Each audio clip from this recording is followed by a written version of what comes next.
G20। तो आज बात करेंगे एडोबे इलस्ट्रेटर की एक प्रॉपर्टी है जिसका नाम है stroke.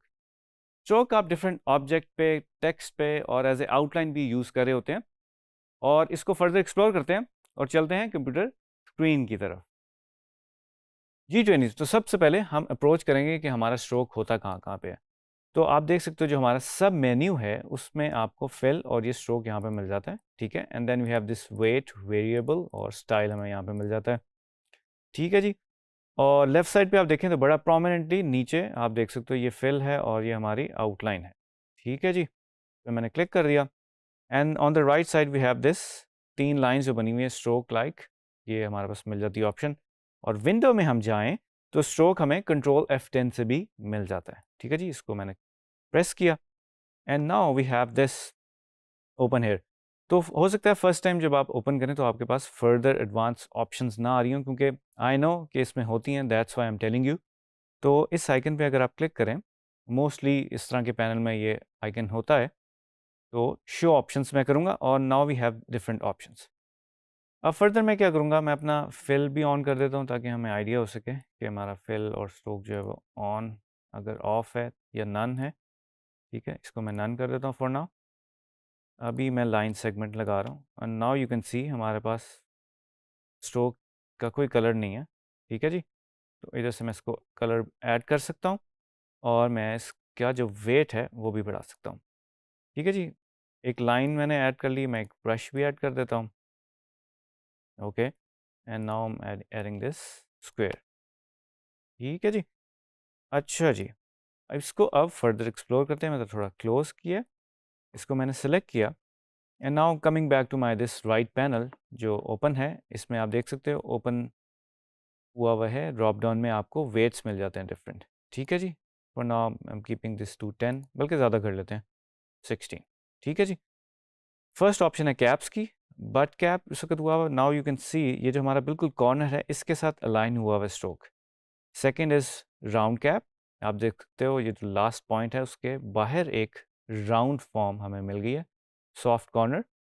And third option is this projected cap. इसमें क्या हो रहा है जी, इन दोनों में क्या फ़र्क है देख रहे हैं, ये बिल्कुल एज पे है और इसमें प्रोजेक्ट हुआ गया है, ठीक है, एज से। तो अगर क्लोज करके मैं आपको दिखाऊं,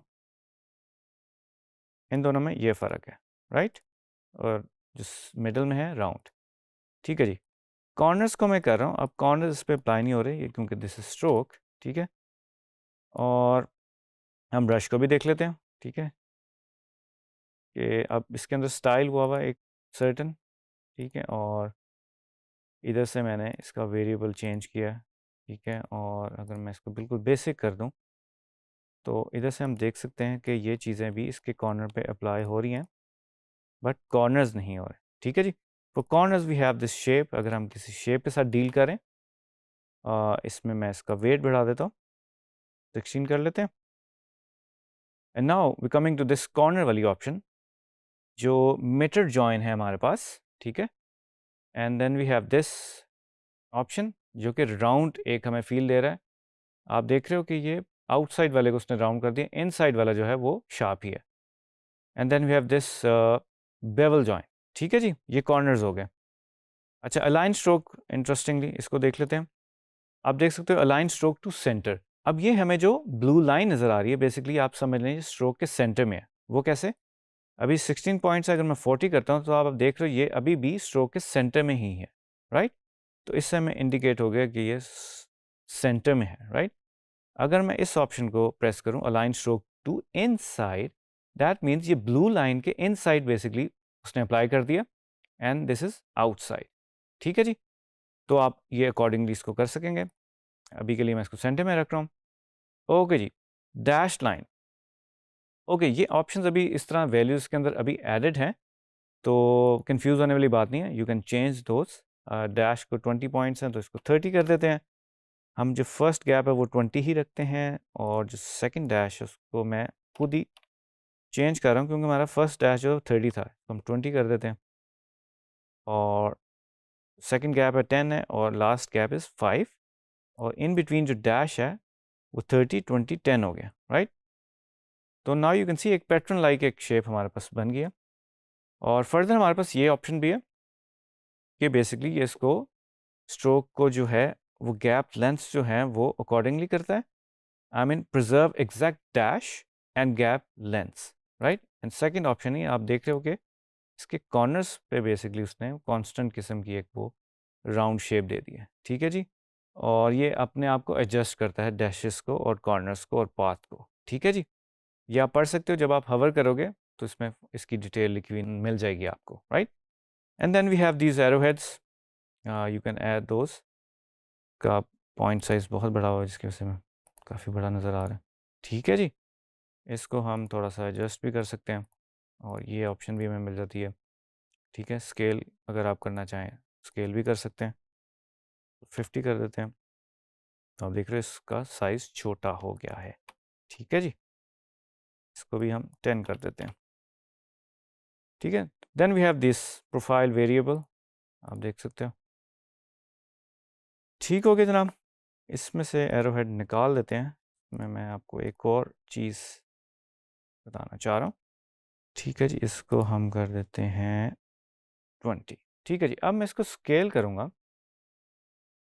अच्छा, जैसे मैं इसको स्केल कर रहा हूँ, नाउ यू कैन सी जो हमारा 20 पॉइंट्स इस पर लगा हुआ था, और मैंने जब स्केल किया तो आप देख रहे हैं अब नॉर्मली उसका साइज़ जो है वो थिकनेस में ही रख रहा है, ठीक है जी।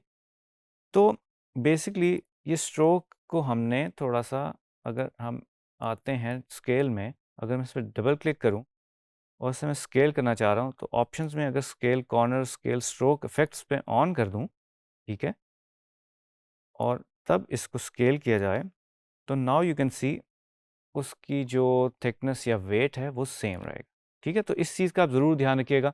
कभी कभी ये होता है काम करते हुए, जब आप स्ट्रोक लगाते हैं और उसको स्केल करते हैं तो उसकी जो थिकनेस है वो चेंज हो जाती है, ठीक है। तो कांस्टेंट रखने के लिए आप इसको ऐसे कर सकते हैं। सेकंड ऑप्शन क्या है इसको कंट्रोल करने की, अगर मैं इसको 40 कर देता हूँ और मैं ऑब्जेक्ट में जाके पाथ में जाके इसको बेसिकली आउटलाइन स्ट्रोक कर दूँ, ठीक है, तो स्ट्रोक जो है बेसिकली अब आप समझ लें एक ऑब्जेक्ट के अंदर कन्वर्ट हो गया।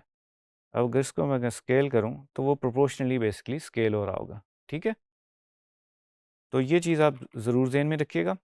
अब क्विकली हम थोड़ा सा टेक्स्ट को एक्सप्लोर कर लेते हैं। मैं एक टेक्स्ट लिखता हूँ, DG स्किल्स,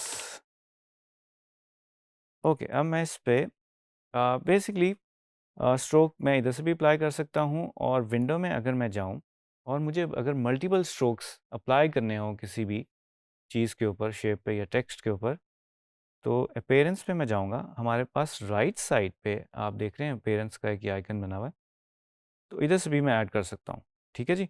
तो ऐड न्यू स्ट्रोक मैं यहाँ से करूँगा, और अगेन ये हमारे पास और फर्दर ऑप्शंस भी यहाँ से मिल जाएंगे, ठीक है। But for now I am good. Stroke को मैं कलर कर देता हूँ ताकि हम इसको देख सकें, डिफाइन कर सकें कि डिफरेंट है, राइट। अब जो मैं बात कर रहा था कि मल्टीपल स्ट्रोक्स में ऐड करना चाह रहा हूँ, ठीक है। और अपीयरेंस में मज़े की बात ये कि हमारे पास ये लेयर्स में बेसिकली चीज़ें आ रही हैं, ठीक है। और ये फिल वाली लेयर मैं ऊपर ले जाता हूँ और मैं इसमें फिल भी कर देता हूँ, ठीक है। अच्छा जी, नाउ हेयर मैं एक और स्ट्रोक ऐड करूँगा। अब नीचे वाली लेयर हमें नज़र इसलिए नहीं आ रही कि दोनों के वेट सेम है, 12 पॉइंट्स हैं, तो इसलिए मैं इसका वेट बढ़ाऊँगा। आप देख रहे हैं वो थोड़ा सा एक्सपैंड हुआ है, बट नज़र नहीं आ रहा सेम कलर की वजह से मैंने कलर चेंज कर दिया। Now you can see it easily. तो हम थोड़ा और बढ़ा देते हैं, ठीक है जी। तो ये एक हमारे पास बड़े मज़े की ऑप्शन अपीयरेंसेस में हमें मिल जाती है, जिसमें हम मल्टीपल स्ट्रोक्स अप्लाई कर सकते हैं और डिफरेंट इफेक्ट्स अचीव कर सकते हैं, ठीक है जी। तो आई होप ये स्ट्रोक जो है आज हमने अंडरस्टैंड किया होगा, और आप इसको फर्दर एक्सप्लोर करोगे और ट्राई आउट करते रहेंगे, और मिलते हैं एक नई वीडियो में।